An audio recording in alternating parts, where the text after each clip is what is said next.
G'day folks, I'm Mitchell Dale. You're watching Rugby League Week TV. Here to talk about the big blockbuster today. I'm joined by Martin Lenihan and Eric Grove as usual. Boys, Penrith, Canterbury, what a cracker. Yeah, mate, I can't wait. So, I was at the Manly Doggies game and the atmosphere was electric, and one game closer to the GF now, so do or die.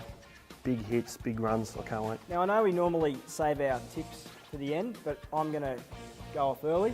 I'm going to say Penrith. They're my specials for the weekend. I haven't been Canterbury very good in the first half against Melbourne. The second half against Melbourne, and even their win over Manly, tight, good grinding footy, but I think Penrith are going to be too smart for them. I think their defence is going to be too good, and I think they've got a little bit too much in the spine. Pretty damning stat for the Dogs too. Only 3 tries in their last 7 second halves. They blew Melbourne away and then kind of put the queue in the rack. Last week the same, out to 16-0.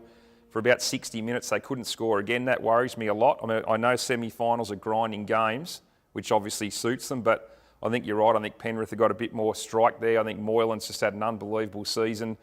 If Canterbury get 10 or 12 points and then can't get any more, particularly in the second half, I think Penrith can come home all over the top of them. Yeah, they seem to be just blowing teams off the park in the first 20 and then just hanging on for dear life. And yeah, I think, you're going to, eventually that can meet the demise doing stuff like that. But yeah, look, Canterbury's strength is obviously in the forward pack. I mean, in Rugby League Week this week, Des Hasler's saying James Graham's the best prop in the NRL. James Graham's saying I'm not even the best prop in my own club. He reckons Aidan Tolman is the best prop going around. Very underrated. That's where their strength is, and I think if Penrith can hold them in there, as we've been saying, their spine can do the rest. You know what's scary? Doing the ground announcement with Bo Ryan on the sidelines, and you're that close to the action, watching Tony Williams hit the ball at pace, the way he's running the ball so recklessly and aggressively lately, I haven't seen anything like it. I texted him last night actually and said, mate, if you're running like that, I don't think there's a human being on the planet, let alone in the game, who could stop you. And he was pretty pumped. He sounded really confident, and that sounds like the brand of footy he's going to take into this game. Yeah, I guess that's been the knock on him, hasn't it? That he can do stuff like that. Yeah. People just want to see it every week, kicking off the back fence and just charging into people. Yeah. I think you're right. I think over the past month or so, we've seen him do a little bit more of that. So hard to contain. Yeah, and also before the game the other night, Ivan Cleary was in the box. I'm doing some name dropping here. Ivan Cleary was in the box, and I just said, hey, mate, here's your tip for today. And he was watching the two teams warm up, and he said, mate, I was tipping Manly until I got here. They just look like they're just not ready for what's about to happen. The Dogs are just jumping out of their skin. So, I'm tipping Penrith as well, but you just can't count them out. Look what they did to Melbourne, and they've beaten Manly, a semi-final specialist team. Yeah, right. You mentioned Ivan Cleary. Actually caught up with him this week, talking about the challenge that they've faced. Let's have a quick listen to what Ivan's got to say. Yeah. I mean, it was a fairly big occasion for us. I mean, it's not every day that the Panthers actually are in the finals, and to beat the Premiers was a pretty big deal. So, luckily I guess we've had a bit of time to come back down, which we have, and hopefully we can have a bit more fun. Yeah, the interesting thing there, I guess, is they've had the extra week to deal with it, but it is trying to come down off that massive high that they had. Yeah, look, it's almost like winning a grand final. Of course you try and keep a lid on it, but I mean, they weren't expected to win. They weren't expected by a lot of people to be top 4. They've had a couple of weeks to calm it all down. I think he'll have them spot on. He's done an amazing job, Ivan Cleary. It's interesting, we actually caught up with Des Hasler as well at the big press conference this week. A lot of love for Desi for Ivan Cleary. They obviously played together at Manly. Let's have a listen to Desi. One thing about Penrith side, they've constantly defied the odds and the critics out there, and it's a tremendous effort, and the work. In coaching that, you tend to appreciate the work that Ivan's done, and Gus out there. So to get them to this stage, they'll be very tough Saturday night.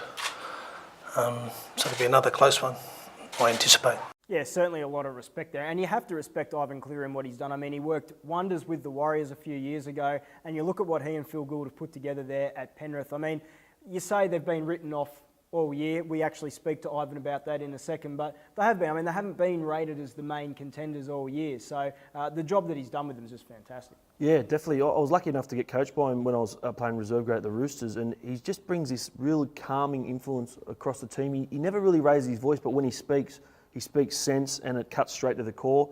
He's not the type of coach to, throw off and, break doors off the the hinges and stuff like that. But So he's Desi's not from the Tommy Radonicus school. no. But Desi Hasler, he's a mastermind at prepping up the opponents and patting them on the back and filling full of confidence. So I wouldn't be believing him too much. Yeah, well, we mentioned that the Panthers have been written off by a lot of the punters all year. Here's what Ivan Cleary thinks about that. We haven't discussed it really, but I think, look, the reality is, I think if you're constantly being told you can't, it's a little bit of a source of motivation, but it hasn't really been something we've bought into too much. Yeah, but it's just what we are, and it's just, I think the last 7 games we've played, probably we've been underdogs, and we'll probably be the same thing this week. So we understand where we are and who we are, and we just try and make it hard for teams to beat us.